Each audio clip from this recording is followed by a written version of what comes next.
So hello everybody, here we are with another day 61. As you already know, we are going through 90 days challenge of spoken English and here this is gonna be day 61. Amazing. अभी तक हमने 60 days 60 classes को complete कर लिया. That's really awesome. और उन classes में सारी चीज़ें कंप्लीट हो चुकी हैं. थोड़ा कन्फ्यूजन हो तो चलता है, बट ऐसा नहीं कि आप सारे टॉपिक्स को ही भूल गए, ठीक है ना. अगर भूल चुके तो थोड़ा रिवीजन कर लेना, वीडियोज़ को देख लेना. All of them are remaining, like they have been uploaded. And one thing, nowadays I'm not really uploading videos on YouTube because I don't have a lot of data. So very soon I will upload them. Like I have 5 to 6 videos to upload. So they will be there very soon. And talking about these topics, so just keep going through them. यहाँ से आपका advance model शुरू हो गया. इन सब के बारे में आपने पहले ही देख लिया है, जान लिया है, समझ लिया है. Okay, so I am not gonna talk much about them. Lastly आपने ये देखा था कि एज उतना जितना कहीं पर भी आ जाए एज लगा दो, बीच में क्वालिटी वाला वर्ड लग जाएगा. और अगर नाउन आ गया जैसे उतने लड़के जितने, तो वहाँ पर एज मैनी एज या तो एज मच एज लगा दोगे. काउंटेबल में मैनी, अनकाउंटेबल में much. These were the things. Then आपने ई आर एस टी इन सब के बारे में देखा. Ultimately positive, superlative, not positive, comparative, superlative. Positive normal बताएगा, कॉम्परेटिव कंपेरिजन बताएगा, सुपरलेटिव सबसे ज़्यादा बता देगा. सुपर मतलब सुपर से भी ऊपर बता देगा. ओके, तो दो प्रकार के वर्ड्स होते हैं, मोनोसिल्बिक, मल्टीसिल्बिक. अल्टीमेटली हिंदी में और सिंपल में बताऊँ तो छोटे शब्द, बड़े शब्द. ओके, तो छोटे शब्द में सिंपल ई आर और एस टी लगा देना है, बड़े शब्द में सिंपली मोर और मोस्ट लगा देना है. और कुछ इस तरीके से आपके वर्ड्स बन जाएंगे प्रैक्टिस करने के लिए. थोड़ा अगर हम प्रैक्टिस करें तो कुछ इस तरीके से प्रैक्टिस करना है आपको. जैसे छोटे वर्ड्स में टॉल, टॉलर, टॉलेस्ट. अब देन लगा देना है कॉम्परेटिव में, द लगा देना है सुपरलेटिव में. That is a must. तो इसको लगाकर प्रैक्टिस करना बेटर रहेगा आपके लिए, ज़्यादा सोचना नहीं पड़ेगा. तो ultimately tall, taller then the tallest. Short, shorter then the shortest. Big, bigger then the biggest. Small, smaller then the smallest. Great, greater then the greatest. ऐसे आपको बहुत सारे एग्जांपल्स हैं, उनकी सबकी प्रैक्टिस कर लेना. इस मंत्र का मंत्रोच्चारण करते रहना. आगे बढ़ते हैं. Next question. And then active, more active, the most active. Beautiful, more beautiful then the most beautiful. Careful, more careful then the most careful and all. And I hope आप इन सबकी प्रैक्टिस कर ले, क्योंकि जब मैं क्वेश्चनिंग करूंगा तो इन सब का यूज होगा. ओके, ऐसे ही ये चारों को आपको अलग से याद करना था. This is really important. Good, better, best, bad, worse, worst and much, more, the most. And कुछ देन लगा देना, द लगा देना. लिटिल, लेस या तो लेसर और द लीस्ट. कुछ इस तरीके से. कॉम्परेटिव में देन लगेगा, सुपरलेटिव में द लगेगा, और इसी तरीके से आपको प्रैक्टिस करना है. तो सारी चीज़ें हमने कल कवर किया. आज के सेक्शन में सबसे पहले हम क्या करने वाले, the very first thing we are gonna be doing here, I am gonna be asking questions and you guys have to answer them. And after that एक छोटा सा प्यारा सा टॉपिक है, उसको भी हम कवर कर लेंगे. लेकिन उसके पहले थोड़ा ठहरो. तो आते हैं सर जी, लेते हैं आपसे क्वेश्चनिंग का कुछ क्वेश्चंस लेते हैं और आपको आंसर बताना है. पहला क्वेश्चन, मैं बुद्धिमान हूँ, ट्रांसलेट इट. हूँ कि नहीं हूँ? हाँ, I am intelligent. Next question, तुम मुझसे ज्यादा बुद्धिमान हो. तुम मुझसे ज्यादा बुद्धिमान हो. अरे सर जी आपकी वॉइस नहीं आ रही, क्या बात करते हो? हाँ, किधर घुसे हो? निकलो, आई मीन नेटवर्क में आओ. तुम मुझसे ज्यादा बुद्धिमान. अरे बोल नहीं रहे कि वॉइस नहीं आ रही. कमान. देखो, मैं बुद्धिमान हूँ, आई एम इंटेलिजेंट. आपने सिंपल बोल दिया. ध्यान रखो, अगर बोल हो तो दैट्स रियली ऑसम, नहीं बोल हो तो फिर बोलो. तो मैं बुद्धिमान हूँ, आई एम इंटेलिजेंट. सिंपल सी बात है, I am intelligent. I am intelligent. Next question है आपका, एंड दैट इज लाइक मैं तुमसे ज्यादा बुद्धिमान. नहीं, तुम मुझसे ज्यादा बुद्धिमान हो. तो आप सिंपल बोलोगे यू आर. तुम हो ज्यादा बुद्धिमान मतलब more intelligent. Is that clear? बड़ा वर्ड है, मतलब मल्टी सिलेबिक है, इसलिए उसमें मोर और मोस्ट लगता है. तो you are more intelligent than हमेशा लगता ही है I am. Is that clear? समझे कि नहीं समझे? Yes sir. हाँ, तो समझा करो यार, क्या बात करते हो, शांत रहते हो, अच्छा नहीं लगता ना. नेवर माइंड, आगे बढ़ते हैं. तो इस तरीके से आपको आंसर देना है. तो यू आर, यहाँ पर देखो मोर इंटेलिजेंट क्यों लगा. देखो भैया, ज्यादा इंटेलिजेंट की बात कहे हो, कहीं पर भी ज्यादा की बात करोगे वहां पर कॉम्परेटिव डिग्री आएगी. तो अगर छोटे वर्ड है तो ई आर लगा दो, बड़े वर्ड है तो मोर लगा दो. That is a simple thing. तो you are more intelligent than तो हमेशा लगता ही है जब कंपैरिजन करते हो आई एम. अब यहाँ पर आई एम बोलो, यहाँ पर आई बोल दो, ये दोनों ग्रामेटिकली सही है. यहाँ पर मी भी बोल सकते हो, दो ग्रामेटिकली सही नहीं है. क्यों? क्योंकि सब्जेक्ट की सब्जेक्ट से तुलना होती है, सब्जेक्ट की ऑब्जेक्ट से तुलना नहीं होती. मी तो ऑब्जेक्ट हो गया ना, तो आई सही है ग्रामेटिकली, बट हम स्पोकन में मी ज्यादा बोल देते हैं. तो you are more intelligent than me, you are more intelligent than I am. Doesn't matter what you say, but you have to say. Is that clear? फर्क नहीं पड़ता आप बोलते क्या हो, लेकिन आपको बोलना है. समझ गए? चलो आगे बढ़ते हैं. Next question. तो this is the second one. तुम सबसे ज्यादा बुद्धिमान. ट्रांसलेटेड, तुम सबसे ज्यादा बुद्धिमान हो. You are more than you सबसे ज्यादा बुद्धिमान, सबसे ज्यादा बुद्धिमान, you are the most intelligent, कुछ समझे, you are the most intelligent. तो इंटेलिजेंट बुद्धिमान, ज्यादा बुद्धिमान, मोर इंटेलिजेंट देन, सबसे ज्यादा बुद्धिमान, द मोस्ट इंटेलिजेंट। छोटे वर्ड्स में ई आर एस टी लगाना, बड़े वर्ड्स में मोर और मोस्ट लगाना और मेरे सेंटेंस को ट्रांसलेट करना। समझे कि नहीं समझे? अरे समझे? Yes sir. हाँ जी, धन्यवाद। आगे बढ़ते हैं। Okay let's go. Next question for you, that's gonna be like, यह मूवी उस मूवी से ज्यादा मजेदार है। बनाओ भैया। मजेदार मतलब होता है फनी बोल सकते हो, इंटरेस्टिंग बोल सकते हो। हाँ बनाओ, यह मूवी उस मूवी से ज्यादा मजेदार है। अरे बनाओ। This movie is very funny as अरे दोस्त रुक जा दोस्त, ऐसे नहीं करने का। हाँ, ज्यादा मजेदार को क्या बोलोगे सबसे पहले ये बताओ, क्योंकि वर्ड जो है उसके अंदर का बनना चाहिए। फनी मतलब होता है मजेदार, मान लो फनी मतलब फनी होता है, जो मजेदार होता है। ज्यादा मजेदार को क्या बोलोगे, क्या बोलोगे? लगाओ दिमाग। मैंने रूल बताया था, मजेदार, ज्यादा मजेदार, सबसे ज्यादा मजेदार। तो अगर मजेदार को फनी बोल दिया तो ज्यादा मजेदार को क्या बोलोगे? हाँ बोलो, आ रहा कि नहीं आ रहा? देखो रूल मैंने क्या बताया था कि दो प्रकार के वर्ड्स होते हैं, मोनोसिल्बिक, मल्टीसिल्बिक। सिंपल सी बात है, आपको पता ही होगा। मोनोसिल्बिक मतलब जिसमें एक सिल्बल होता है, जिसको ज्यादा टुकड़ों में बांट नहीं सकते, और अधिकांशतः छोटे वर्ड्स ही होंगे जब भी वो मोनोसिल्बिक होंगे। तो अल्टीमेटली उनको मैं स्मॉल वर्ड्स बोल सकता हूँ, क्योंकि हम स्पोकन सीख रहे हैं, ज्यादा ग्रामर रोमर में नहीं जा रहे हैं। तो सिंपल सी बात है, छोटे शब्द हो गए। और मल्टीसिल्बिक मतलब जिन्हें टुकड़ों में बांटोगे, जो बड़े होंगे वही उसी को तो टुकड़ों में बांट सकते हो ना, मतलब बिग वर्ड्स हो गए। कुछ इस तरीके से मैंने बताया था। छोटे वर्ड्स आ जाए तो ई आर एस टी लगाने का, बड़े वर्ड्स आ जाए तो मोर और मोस्ट लगाने का। अब फनी तो छोटा वर्ड है ना, कि नहीं है? Yes sir. तो यहाँ पर फनियर हो जाएगा। क्या हो जाएगा? फनियर, क्योंकि वहां पर आप ई आर लगा दोगे कॉम्परेटिव में, एस टी लगा दोगे सुपरलेटिव में। तो funny, funnier then the funniest. I hope it is clear. और दोस्त ये सब नॉलेज के बेस पे नहीं जाएगा आपके अंदर, इनकी प्रैक्टिस करना पड़ेगा। तो अगर आप प्रैक्टिस कर लोगे तो कमाल हो जाएगा, वरना कंफ्यूज होते रहोगे और हमेशा लर्न करते रहोगे। देखो इंग्लिश ऐसी कोई चीज नहीं जिसको आपको पूरी लाइफ टाइम सीखना है। ओके, एक टाइम डिसाइड करो कि भैया इतने टाइम के अंदर मुझे इंग्लिश सीख लेना है, एंड डन। क्योंकि ऐसा नहीं कि आप पूरी जिंदगी इंग्लिश ही सीखते रहना, इंग्लिश सीखने के अलावा कोई काम ही नहीं, तो डेली इंग्लिश की क्लास ले रहे हो।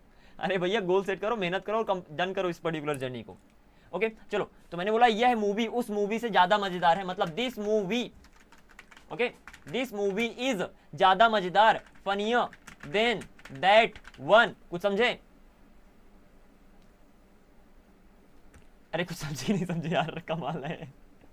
ये मूवी को बोला दिस मूवी, लास्ट में जाओ वापस आओ, तो दिस मूवी है इज ज्यादा मजेदार, फनियर देन उस वाली से, तो उस वाली को आप दैट वन बोलोगे, तो बन जाएगा this movie is funnier than that one. I hope it is clear. किसी भी सेंटेंस को ट्रांसलेट करना तो शुरू करो, लास्ट में जाओ वापस आओ। इस पर्टिकुलर रूल को मैंने शुरू में बताया था, ठीक है ना? तो कुछ इस तरीके से सेंटेंस को आपको ट्रांसलेट करना है। कुछ समझे? Yes sir. हाँ धन्यवाद यार, सारे एग्जांपल्स की प्रैक्टिस कर लेना, ऐसी हालत में कुछ नहीं होने वाला, मैं बता रहा। हाँ बाद में मुझे मत कहना कि सर जी आपने बताया नहीं था कि इतनी प्रैक्टिस से कुछ नहीं होने वाला। दिल्ली ठंडी है, क्या बोलोगे?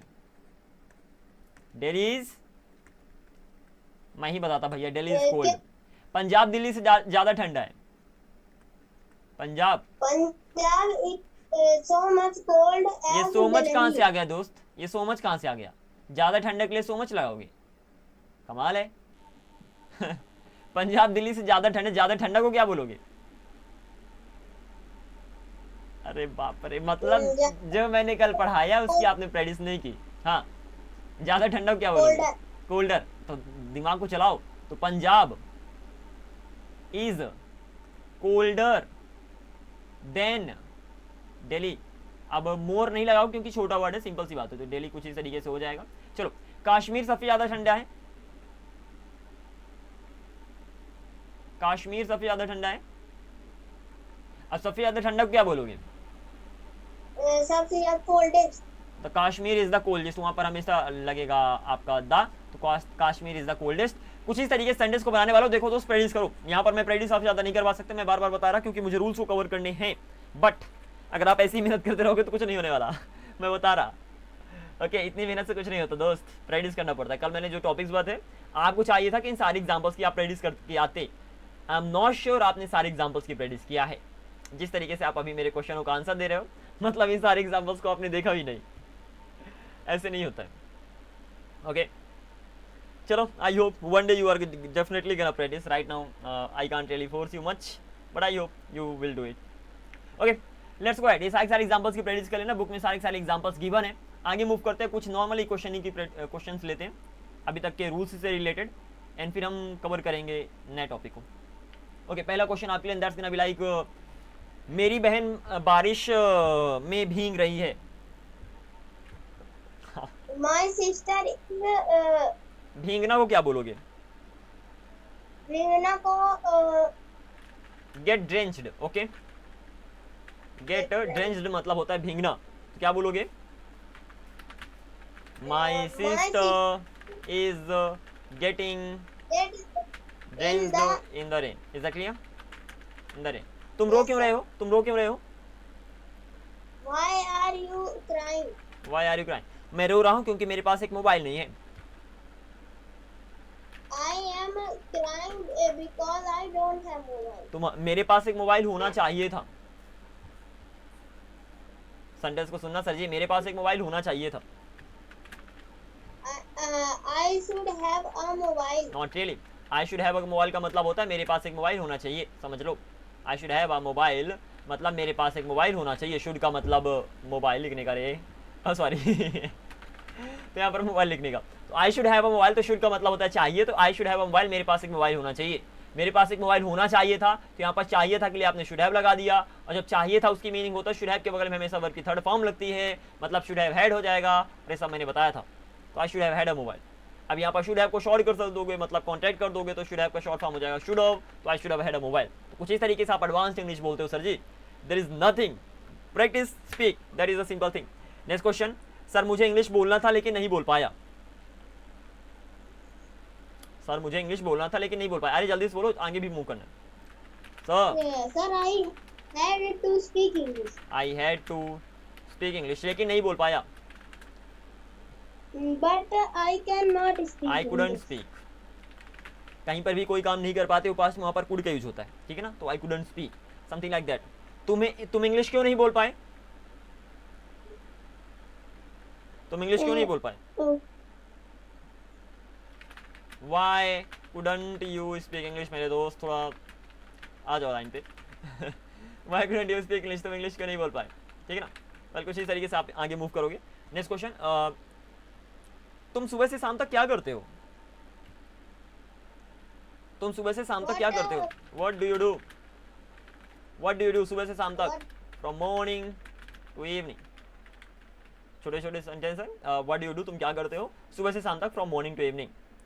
मैं पूरा दिन क्रिकेट खेलता हूँ. मैं पूरा दिन क्रिकेट खेलता हूँ दोस्त. बनाओ. I play cricket the whole that day. The whole day होता है भैया. Okay, I play cricket the whole day, पूरा दिन. यहाँ पर ऑल द डे भी बोल सकते हो. प्रेपोजिशन में मैंने बताया था तो कुछ एक प्रेपोजिशन के बारे में जिसका मतलब होता है पूरा. वो प्रेपोजिशन क्या है? याद करो, याद करो. हाँ, पूरा, ऐसे प्रेपोजिशन बताया था. चलो भैया, अब आपसे तो याद होने से रहा, मैं ही लिखता हूँ. कमाल है. Throughout the day. तो थ्रू आउट एक प्रेपोजिशन होता है जिसका भी मतलब होता है पूरा. तो I play cricket the whole day, I play cricket all the day, या तो I play cricket throughout the day, कुछ इस तरीके से. नेक्स्ट क्वेश्चन, क्या तुम शाम तक में मुझे पिकअप कर लोगे? क्या तुम शाम तक में मुझे पिकअप कर लोगे? Will you pick. पिकअप मतलब होता है किसी को कहीं से उठा लेना. लाइक उठा मतलब उठा के मत ले जाना. उठाना मतलब कोई इंतजार कर रहा है, कहता है भैया मुझे भी साथ साथ ले चल, तो उसके लिए पिकअप का यूज होता है. तो will you pick me up. ठीक है ना? अब यहाँ पर चाहे पिकअप मी बोल दो, पिकअप मी बोल दो, तो उसके बीच में नाम लगा दो, आपकी चॉइस है. तो will you pick me up, क्या तुम मुझे पिकअप कर लोगे शाम तक में? अब कहीं पर भी तक आ जाए तो वहां पर आप बाय का यूज कर सकते हो, वहां पर आप टिल का यूज कर सकते हो, वहां पर आप अनटिल का यूज कर सकते हो, वहां पर आप अप टू का यूज कर सकते हो. अब बताओ यहाँ पर किसका यूज होगा? कमाल की इंग्लिश है दोस्त. आप चारों तरफ घूम रहे हो, आपको घुमा रही है. चलो बताओ, will you pick me up, क्या लगाओगे इन चारों में से? Any idea? Until. बाय लगेगा यार. तो will you pick me up by the evening. और ये सारे टॉपिक्स मैं पढ़ा चुका हूँ, इसलिए हंसी आ रही है. अब क्या बताऊँ मैं? हाँ, मैं प्रैक्टिस कितना करवाऊँ, यहाँ से कुछ नहीं होने वाला। रिवीजन करो, प्रैक्टिस करो। तो will you pick me up by the evening, simple सी बात है। अगर किसी समय तक में कोई काम होगा शाम को, वहाँ पर आप बाय का यूज करते हो, और किसी समय तक अगर कोई काम होगा वहाँ पर टिल का यूज करते हो। सपोज अगर अभी मैं पढ़ा रहा हूँ और मैं कहता हूँ भैया देखो अभी 7 बजे हैं और मैं 8 बजे तक पढ़ाऊंगा, तो वहाँ पर बोलूँगा आई विल टीच, कमा आई विल टीच टिल 8, मैं 8 बजे तक पढ़ाऊंगा। और अगर अभी नहीं पढ़ा रहा हूँ और आप पूछ रहे हो सर कब तक पढ़ाओगे, आज तो क्लास ही नहीं लिए, तो मैं कहूँगा जय मैं 9 बजे तक मैं पढ़ाऊंगा, तैयार है ना। I will teach bye 9। Is that clear? दोनों में अंतर समझे कि नहीं समझे? समझे? Yes sir. हाँ धन्यवाद। रिवीजन तो करना पड़ेगा दोस्त। उसने बाइसिकल खरीदा बाइसिकल से स्कूल आने के लिए। उसने बाइसिकल खरीदा, पहले ये बताओ। He bought a bicycle. He bought a bicycle, bicycle से स्कूल आने के लिए। To come to school by bicycle, by bicycle. कुछ इस तरीके से आप बनाओगे। तो छोटे छोटे सेंटेंस बनाओ। मैंने बोला पहला, उसने एक बाइसिकल खरीदा, ही बॉट अ बाइसिकल, बन गया। बाइसिकल से स्कूल आने के लिए तो कहीं पर भी वर्ब लगाओगे तो टू लगा दोगे, तो to come to school by bicycle. Simple है। आगे बढ़ते हैं। दिवाली को मैं घर जाने वाला हूँ। I am about to go to home. I'm about to, अच्छा यहाँ पर दिवाली। about to का यूज करो, यहाँ पर going to का यूज करो, यहाँ पर gonna का यूज करो, चलेगा। तो I'm about to go to home on, go home, I'm about to go home on Diwali. अच्छा ये बताओ, क्या मैं at दिवाली बोल सकता हूँ क्या ऐसे चलेगा कि यहाँ पर मैं at दिवाली बोल दूँ? हाँ चलेगा कि नहीं चलेगा? Yes sir. अच्छा क्यों चलेगा भैया? दोनों बोल सकते हो, क्या बात है बताओ। क्योंकि दिवाली पर। अब देखो, जब ऑन की बात करते हो तो दिवाली के दिन की बात करते हो, जब एट लगा देते हो तो दिवाली के समय की बात करते हो। टेंशन नहीं लेने का, दोनों में किसी का यूज कर सकते हो, ठीक है। नेक्स्ट, क्या तुम छुट्टी पे गोवा जा रहे हो? क्या तुम छुट्टियों पे गोवा जा रहे हो? Are you going Goa at अरे ऑन हॉलीडेज, छुट्टी नहीं at ऑन हॉलीडेज, ये छुट्टी दिन है यार, क्या बात करते हो। आज मेरा बर्थडे है इसीलिए मेरे पापा ने मुझे 100 रुपए दिया। आज मेरा बर्थडे इसीलिए मेरे पापा ने मुझे 100 रुपए दिया है। It's my birthday my brother, it's my birthday today. Come on, जहां पर भी समय की बात करते हो वहां पर इट के यूज करते हो। It's my birthday today, that's why. अब दैट्स वाई मतलब होता है इसीलिए मेरे पापा ने मुझे 100 रुपए दिया है। माई फादर हैज, अब देखो, गिवन मी 100 रुपीज। मैं ही ट्रांसलेट करता भैया, मैं क्या करूँ, आप ट्रांसलेट ही नहीं करते, पता नहीं। आपका तो सर बोल लो जितना बोलना, हम तो करेगा ही नहीं, मैं झुकेगा नहीं, तो ओके। मैं नहीं झुकूंगा, एक इसका ट्रांसलेशन करो। मैं कभी नहीं झुकूंगा। आई विल नेवर बेंड मतलब होता है झुकना, तो आई विल नेवर बेंड। मैंने बोला यह लकड़ी टूटी हुई है, यह लकड़ी, this wood is broken. अरे लकड़ी मतलब, अच्छा लकड़ी मैंने बोला, सॉरी मुझे छड़ी बोलना चाहिए। दिस स्टिक, यह छड़ी टूटी है, इज ब्रोकन। चलो बढ़िया जी। इस तरीके से मैंने बताया था कि कहीं पर भी किसी भी वर्ब की थर्ड फॉर्म क्या बताती है दोस्त, क्या बताती है? अरे वर्ब की थर्ड फॉर्म क्या बताती है? वर्ब की थर्ड फॉर्म देखो यार, वर्ब की थर्ड फॉर्म दो चीजें बताती है। पहला काम हो गया, मतलब है प्लस वर्ब की, परफेक्ट में लगता है वर्ब की थर्ड फॉर्म। वहां पर वर्ब की थर्ड फॉर्म काम के हो चुके होने को बताती है, मतलब एक्शन के डन होने को बताती है, ठीक है ना जी। इसको दिमाग में रखना। सेकंड, मैंने सबसे शुरू में बताया था, मतलब जब मैंने आपको पढ़ाना शुरू किया था, अगर आपको याद हो तो, कि वर्ब की थर्ड फॉर्म क्वालिटी बताती है, इसीलिए यहाँ पर आपने ब्रोकन वर्ब की थर्ड फॉर्म लगाया है।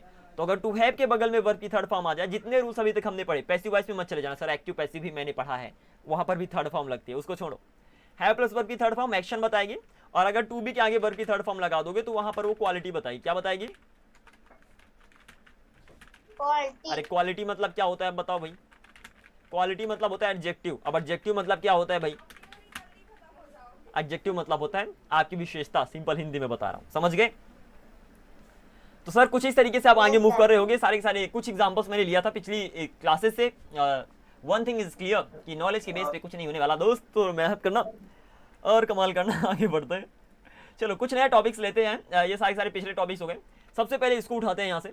ये बेचारे यहाँ पर बैठे बैठे कह रहे हैं कि हमारा नंबर कब आएगा। हमने कहा आएगा, अपना टाइम आएगा, काय को टेंशन ले रहे। आ गया। अब देखते हैं ये क्या है। मैंने बोला था, शुरू में बोला था, अगर आपको याद हो तो, और थोड़ा सा रिवीजन भी करवाना चाहूंगा सर। मैंने बोला था वर्ब की थर्ड फॉर्म क्वालिटी बताती है कि नहीं बताती? वर्ब की थर्ड फॉर्म क्या बताती है? क्वालिटी बताती है। कब? जब टू बी के आगे आए तब, मतलब वर्ब की थर्ड फॉर्म मेनली क्वालिटी बताती है। समझ गए?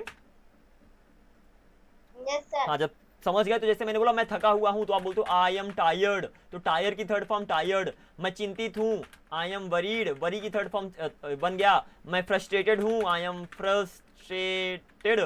ऐसे ही मैं शादीशुदा हूं, अब मैं ही, वो तुम शादीशुदा हो, मैं क्या हूं? You are married. ओके, तो यू आर मैरिड। ऐसे ही और कुछ ले लो भैया, और लाओ और लाओ। मैं डिस्टर्ब्ड हूं तो आई एम डिस्टर्ब्ड, ठीक है ना? डिस्टर्ब्ड, कुछ इस तरीके से। तो यहाँ पर ये सारे के सारे वर्ड क्या बता रहे हैं? क्वालिटी बता रहे हैं। आगे बढ़ते हैं। मैंने बोला यह शर्ट फटी हुई है, तो this shirt is torn, verb की थर्ड फॉर्म लग रही है, टीयर की थर्ड फॉर्म, टॉर्न, फटी हुई है, क्वालिटी। ऐसे यह लेसन पढ़ाया हुआ है, दिस लेसन इज, टीच मतलब होता है पढ़ाना, टीच की थर्ड फॉर्म टॉट, क्वालिटी बता रहा है। समझे? ऐसे ही नेक्स्ट क्वेश्चन मैंने बोला यह दीवार पे लिखा हुआ है, तो दिस इज रिटन। ओके, यह दीवार पे लिखा हुआ है, तो राइट मतलब होता है लिखना, राइट की थर्ड फॉर्म रिटन, ये क्वालिटी बताएगी। तो this is written on the wall, कुछ इस तरीके से। यह दीवार पे चिपका हुआ है, दिस इज स्टक, स्टक मतलब होता है चिपका हुआ, स्टिक मतलब होता है चिपकाना, तो this is stuck on the wall. समझे? ऐसे स्टक मतलब फंसना भी होता है। तो अगर मैं बोलूँ I am stuck in the traffic, मैं ट्रैफिक में फंसा हुआ हूँ, तो I am stuck in the traffic. बहुत सारे एग्जाम्पल दे दिया सर जी। मैंने बोला यह सब्जी धुली हुई है, दिस वेजिटेबल, बोलो बोलो बोलो, वेजिटेबल इज क्या हो गया? वॉश्ड। और क्या? This vegetable is washed. मैंने बोला यह दरवाजा बंद है, this door is closed, verb की थर्ड फॉर्म, ये सुनो। Yes sir. मैंने बोला मैं बैठा हुआ हूं, अब बताओ। आई एम, अब वर्ब की थर्ड फॉर्म नहीं, अब सिटिंग, आई एम सिटिंग, मैं खड़ा हुआ हूं, आई एम स्टैंडिंग। मैं सोया हुआ हूं, आई एम asleep, अब स्लीपिंग नहीं। ये कहाँ से सारे टॉपिक में? हाँ कहिए। ये आई एम स्टैंडिंग में आईएनजी क्यों लगा? आई एम स्टैंडिंग में आईएनजी क्यों लगा? क्योंकि यहाँ पर वो क्वालिटी बता रहा है। आई एम स्टैंडिंग के दो मतलब होते हैं, मैं खड़ा हुआ हूँ और मैं खड़ा हो रहा हूँ। अब यहाँ पर मैं मेनली बात कर रहा हूँ क्वालिटी की, तो यहाँ पर स्टैंडिंग बताता है क्वालिटी। अब आपको थोड़ा भूल गए हो तो मैं पीछे वाली क्लासेस का रिवीजन करता हूँ। सबसे पहले मैंने बताया था कि कहीं पर भी वर्ब की थर्ड फॉर्म आ जाए दोस्त, अगर टू बी के साथ में वर्ब की थर्ड फॉर्म आ गई है, जितने भी रूल्स अभी तक पढ़ा दे उनकी बात कर रहा हूँ, तो वहाँ पर वो क्वालिटी बताएगी, क्वालिटी बताएगी। मतलब किसी भी वर्ब की थर्ड फॉर्म ले लो, वो क्वालिटी बताएगी। लेकिन मैंने कुछ ऐसे भी वर्ड्स बताया था दोस्त जो रूल को फॉलो नहीं करते हैं, जैसे लाइंग मतलब होता है लेटा हुआ। अब यहाँ पर वर्ब की थर्ड फॉर्म मत लगा देना, क्वालिटी तो बता रहे हो, लेकिन लाइन का मतलब होता है लेटा हुआ या तो बिछा हुआ, और ये सारे के वर्ड्स मैं पहले दे चुका हूँ। ऐसे ही स्टैंडिंग मतलब होता है खड़ा हुआ, क्वालिटी बता रहा है। स्टूड मत लगाना वर्ब की थर्ड फॉर्म, ठीक है ना? खड़ा हुआ क्वालिटी बता रहा है ना। सिटिंग, सिटिंग बैठा हुआ। अब वेयरिंग, वेयरिंग पहना हुआ, वेयरिंग हो गया। और बताओ यार, दिमाग में भी सारे नहीं आ रहे। ऐसे मैंने बोला बंद, तो बंद को बोलोगे क्लोज्ड, चलो ऐसे क्लोज्ड। 10 वर्ड से ज़्यादा नहीं थे, बंद हो गया। क्लोज्ड, ओपन, अब यहाँ पर ओपन नहीं बोलोगे, ओपन बोलोगे, खुला, ठीक है ना? ध्यान रखना। ऐसे ही मैंने बोला क्या बोल दूँ अब, अस्लीप, सोया हुआ, हुआ, और अवेक, जगा हुआ। ये सारे टॉपिक्स पहले कवर हो चुके हैं, तो इन सब जाकर रिवीजन कर लेना दोस्त, बेटर रहेगा। हाँ चलो अब मेन टॉपिक में आते हैं सर। इधर हम आते हैं, इधर आते हैं। देखो सिंपल सी बात है, मैंने क्या बोला कि वर्ब के साथ आईएनजी मतलब कॉन्टिन्यूअस है, यस और नो? वर्ब के साथ आईएनजी कॉन्टिन्यूअस है कि नहीं आया? Yes sir. ऐसा कौन सा टेंस है जिसमें वर्ब के साथ आईएनजी लगती है? सर कॉन्टिन्यूअस टेंस है जिसमें वर्ब के साथ आईएनजी लगती है। ऐसा कौन सा टेंस है जिसमें वर्ब की थर्ड फॉर्म लगती है? परफेक्ट टेंस है जिसमें वर्ब की थर्ड फॉर्म लगती है, सो नो? है कि नहीं है? Yes, sir. हाँ, इसके साथ साथ आप ध्यान देना, this is gonna be really important, कि यहाँ पर ये दोनों बताने वाले हैं क्वालिटी। आईएनजी वाला भी क्वालिटी बताएगा, वर्ब की थर्ड फॉर्म वाला भी क्वालिटी बताएगा, क्योंकि अब आपको पता है कि ये तो कॉन्टिन्यूअस में लगते हैं, परफेक्ट में लगते हैं, लेकिन अगर कहीं कहीं पर आ जाए तो हम वहाँ पर क्वालिटी भी बता देंगे। क्या बता देंगे? जब क्वालिटी बताएंगे तो दोनों की क्वालिटी में अंतर क्या होगा। जब वर्ब की थर्ड फॉर्म क्वालिटी बताएगा तो काम के खत्म हो चुके होने की क्वालिटी बताएगा, क्योंकि वर्ब की थर्ड फॉर्म परफेक्ट टेंस से आता है, तो यहाँ पर वो काम के खत्म होने की क्वालिटी बताएगा। और जब वर्ब के साथ आईएनजी की क्वालिटी, आईएनजी क्वालिटी बताएगी तो काइंड ऑफ काम चल रहा होगा। समझ गए? अरे सिंपल है ना, आईएनजी मतलब काम चल रहा है, परफेक्ट मतलब काम खत्म हो गया है, सॉरी वर्ब की थर्ड फॉर्म मतलब काम खत्म हो गया है, दोनों ही क्वालिटी बताएंगे। अब चलो कुछ एग्जांपल्स लेते हैं और फिर हम आगे बढ़ जाते हैं। एग्जाम्पल बहुत ही आसान होगा, जैसे मैंने बोला मैंने तुम्हें देखा, तो क्या बोलोगे? मैंने तुम्हें देखा, I saw you. आई सा यू, आई सा यू, मैंने तुम्हें देखा। मैंने एक पत्ता देखा, तो क्या बोलोगे? आई सा अलीफ, ऐसे ही बोलोगे? आई सा अलीफ ऐसे ही बोलोगे ना? Yes, sir. मैंने एक गिरता हुआ पत्ता देखा। अब यहाँ पर दो सेंटेंस ले रहा हूं। मैंने एक गिरता हुआ पत्ता देखा, पहला सेंटेंस ये। 10 मिनट्स बाद आपकी क्लास ओवर होने वाली है। इट्स ओके, बट ट्राई करेंगे हम कवर करने का। तो मैंने गिरता हुआ पत्ता देखा और मैंने एक गिरा हुआ पत्ता देखा। बहुत ही सिंपल सर जी, कॉन्सेप्ट को समझो। दोनों में ही क्वालिटी बता रहे हो पत्ते की, एक में पत्ता गिर रहा था, एक में पत्ता गिरा हुआ था। सोनो, तो जब आपने बोला मैंने एक पत्ता देखा आयसा अलीफ, लेकिन मैंने गिरता हुआ पत्ता देखा, उस समय पत्ता गिर रहा था, मतलब क्वालिटी बताने के लिए वर्ब के साथ आईएनजी लगाओगे। तो I saw all falling leaf, is that clear? अब मैंने गिरा हुआ पत्ता देखा, आयसा अ फॉलन लीफ। कुछ समझे कि नहीं समझे? अच्छा, लीफ में एल ई एफ होता है, sorry sorry sorry, my mistake, my bad. हाँ, तो कुछ समझे कि नहीं समझे? दोनों में अंतर क्या है बताओ जरा जल्दी से। I saw you. मैंने पत्ता देखा। फॉलिंग मतलब गिर रहा था, फॉलन मतलब गिरा हुआ था, इज दैट क्लियर? फॉलिंग मतलब काम चल रहा है गिरने का, फॉलन मतलब काम हो चुका है। वर्ब के साथ आईएनजी काम चल रहे होने को बताएगी, वर्ब की थर्ड फॉर्म काम हो चुके होने को बताएगी। Is that clear? Yes, sir. हाँ, तो कहीं पर भी वर्ब के साथ आईएनजी लग गया, क्वालिटी बता रहा है। क्वालिटी कैसे बताएगी? इसी नाम ओम के पहले अगर एडजेक्टिव की तरह काम करेगा, क्वालिटी वाले वर्ड की तरह काम करेगा, तो क्वालिटी बता रहा है। तो अगर वर्ब के साथ आईएनजी लगी तो गिरता हुआ पत्ता मतलब पत्ता गिर रहा है, गिर रहा था, और गिरा हुआ पत्ता मतलब पत्ता गिर चुका था, कुछ इस तरीके से। ऐसे ही मैंने बोला कि मैंने एक उड़ता हुआ पक्षी देखा, या तो राम ने एक उड़ता हुआ पक्षी देखा, तो राम सा आ फ्लाइंग, या तो फ्लॉन, फ्लाइंग फ्ल्यू फ्लॉन, क्या लगेगा? फ्लाई फ्ल्यू फ्लॉन, कौन सा सही है? Flown bird. राम ने एक उड़ता हुआ पक्षी देखा, फ्लाइंग लगाओगे कि फ्लॉन लगाओगे? उड़ता हुआ पक्षी, उड़ता हुआ पक्षी क्या लगेगा? क्या लगेगा? अरे क्या बोल रहे भैया? फ्लाइंग लगेगा तो क्यों लगेगा, फ्लॉन लगेगा तो क्यों लगेगा? राम ने उड़ता हुआ पक्षी देखा, बताओ फ्लॉन लगेगा। क्यों लगेगा? बताया जाए। उड़ नहीं रहा था। अरे दोस्त सुनो, सेंटेंस को सुनो, मैं लिख देता हूं। हाँ, राम ने एक उड़ता हुआ मतलब उड़ रहा था, ठीक है? पक्षी देखा, सुना करो यार, क्या पूछा हूं मैं? तो राम ने एक उड़ता हुआ पक्षी देखा मतलब वो उड़ रहा था, इसलिए फ्लाइंग सही होगा, फ्लॉन सही नहीं होगा। तो राम सा flying bird, is that clear? समझे कि नहीं समझे? Yes, sir. ऐसे ही मैंने बोला कि मैंने एक पढ़ाया हुआ लेसन पढ़ाया,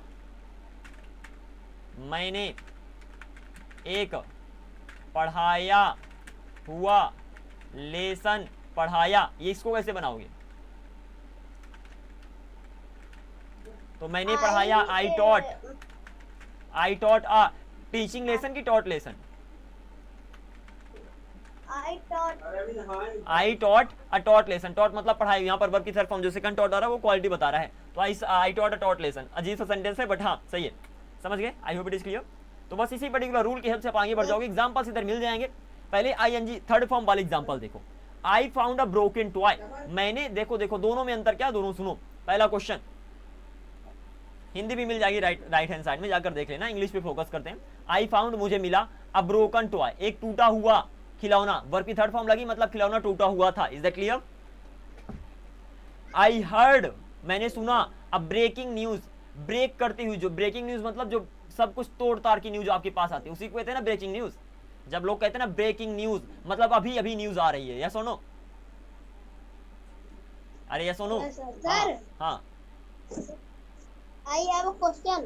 do ask, what is the question? ये जो is are plus subject plus the present participle form of the verb, ये क्या होता है? दोस्त, इसके पहले कि आप ये सब सीखो, आप स्पोकन सीख लो। प्रेजेंट पार्टिसिपल, जीरेंड, इन्फिनिटिव सब कुछ छोड़ो मेरे बाबा।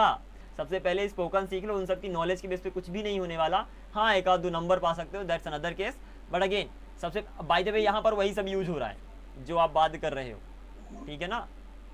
जैसे अगर तो don't worry about that thing. I must say कहीं पर भी लाइक अगर आप पार्टिसिपल की बात करते हो, अगर आप जीरेंड की बात करते हो, वहाँ पर हमेशा वर्ब के साथ एनजी लगती है। कहीं पर वही जीरेंड होता है, कहीं पर वो पार्टिसिपल होता है। Forget about this thing, even I don't care much. क्या फर्क पड़ता है इन सब चीज़ों के बारे में जानने से? इंग्लिश के बारे में लाइक सेंटेंस सच ट्रांसलेशन आता नहीं। तो first of all focus on spoken, focus on the real things. उसके बाद आपके स्कूल के टीचर इसको अच्छे से एक्सप्लेन कर देंगे। Here I must say that भैया अभी तक जितने रूल्स आपने सीख लिया ना, वहाँ पर जीरेंड भी यूज हो गया है, पार्टिसिपल भी यूज हो गया है, ठीक है ना? बस जानना बाकी कि अच्छा ये जीरेंड है, ये पार्टिसिपेंट है, तो जान लोगे। लेकिन पहले just focus on this particular thing like. और इससे भी अच्छा सर, अगर फिर भी दिक्कत आ रही है, ठीक है ना, सपोज मैं नहीं बता रहा या तो आपके टीचर नहीं बता रहे, तो go to ChatGPT, go to Google and ask what is gerund, what is I mean participant, what is infinitive. किसी भी वर्ब के आगे टू लग जाए तो वो इन्फिनिटिव कहलाता है। किसी भी वर्ब में आईएनजी लग जाए तो वो तो जीरेंड हो सकता है, पार्टिसिपेंट हो सकता है, सॉरी हाँ जीरेंड है तो पार्टिसिपेंट हो सकता है। उन दोनों में अब क्या है, उन दोनों में अंतर क्या है? ग्रामर के बीच में जाना है, ओके, अगर ये आपकी चॉइस है दैट्स ऑल राइट। लेकिन सबसे पहले आपका मेन फोकस होना चाहिए इन सबका यूज करने में। यूज नहीं कर पा रहे सर, अभी आपको उस पर फोकस करने की जरूरत है। Okay, let's go ahead. By the way, if you really want to know, I will tell you, that's not a big problem, but first of all focus on this thing. We don't really have a lot of time, so I may be covering that tomorrow. अगर आपको सच में जानना है तो मुझे problem नहीं है, just 3 minutes से थोड़ा एग्जांपल्स की प्रैक्टिस कर लेते हैं, उसके बाद फिर हम उसको कवर कर लेंगे, ठीक है? Yes, sir. ओके, आगे बढ़ते हैं। आई सा द क्लोज्ड डोर्स, आई सा द क्लोजिंग डोर्स, दोनों में अंतर क्या है? आई सा द क्लोज्ड डोर्स मतलब मैंने देखा, क्लोज डोर्स मतलब बंद दरवाजे, वर्ब की थर्ड फॉर्म है तो बंद थे। आई सा द क्लोजिंग डोर्स मतलब दरवाजे बंद हो रहे थे, बंद होते हुए दरवाजे को देखा, सिंपल सी बात है। तो कहीं पर भी वर्ब की थर्ड फॉर्म लग जाए, सिंपल सी बात है, काम हो गया। कहीं पर भी वर्ब के साथ एनजी लग गए, काम होते हुए देखा। तो इनकी हिंदी भी मैंने यहाँ पर दे दिया, तो इन सारे के सारे एग्जांपल्स की प्रैक्टिस कर लेना। और यहाँ पर कुछ और ज्यादा एग्जांपल्स दिया, तो एग्जांपल्स की प्रैक्टिस करके आना sir mainly, and in this way we are gonna be going ahead. Is that clear? समझे कि नहीं समझे? Yes, sir. हाँ, तो इन सारे के सारे एग्जांपल्स की प्रैक्टिस करके आना, ज्यादा होमवर्क नहीं दे रहा, बस इतना ही दिया। इस पर्टिकुलर रूल को और जो अगले वाला कल कवर करेंगे, फिर मॉडल्स आपका सॉरी कंजंक्शन शुरू हो जाएगा। अगेन 5 to 6 डेज इसमें देंगे, और लास्ट में आपको काफ़ी समय मिल जाएगा लाइक प्रैक्टिस करने के लिए भी। तो आई जस्ट होप आप मेहनत कर रहे हो सर। ओके, 30 डेज हैं, तो I try my level best to just go through all the things possible. छोटे से छोटा रूल, बड़े से बड़ा रूल बता देना जो भी है। इवन आपकी जो पार्टिसिपेंट, चीरेंड ड्यूरेंड जो भी है सब कवर कर देंगे, अगर आप लगा कि हाँ आप इन चीज़ों को हैंडल कर पा रहे हो। अदरवाइज जाने से भूल जाते हो, डजन मैटर, कुछ भी रूल में पढ़ा दो वो भूल जाएगा, उसका यूज तो खास कुछ करने वाले नहीं एग्जाम के अलावा। So that's just of no use, but again don't worry, I will cover that, not a big problem. Okay, so this was it in today's class. Now I'm gonna be catching up tomorrow. Just make sure इन सारे examples की practice कर लेना। ध्यान देना, verb की third form लगी, quality बता रही है, वर्ब के साथ आईएनजी लगी, क्वालिटी बता रही है। अंदर क्या है? अंतर की वर्ब की थर्ड फॉर्म एक्शन के डन वाली क्वालिटी बताएगी, आईएनजी एक्शन के चल रहे होने की क्वालिटी बताएगी। एंड दिस वाज इट, समझे? Yes, sir. धन्यवाद जी। So this was it in today's class. Now I'm gonna be catching up with you guys tomorrow. Take care, bye bye. Have a great night. Take care, bye bye.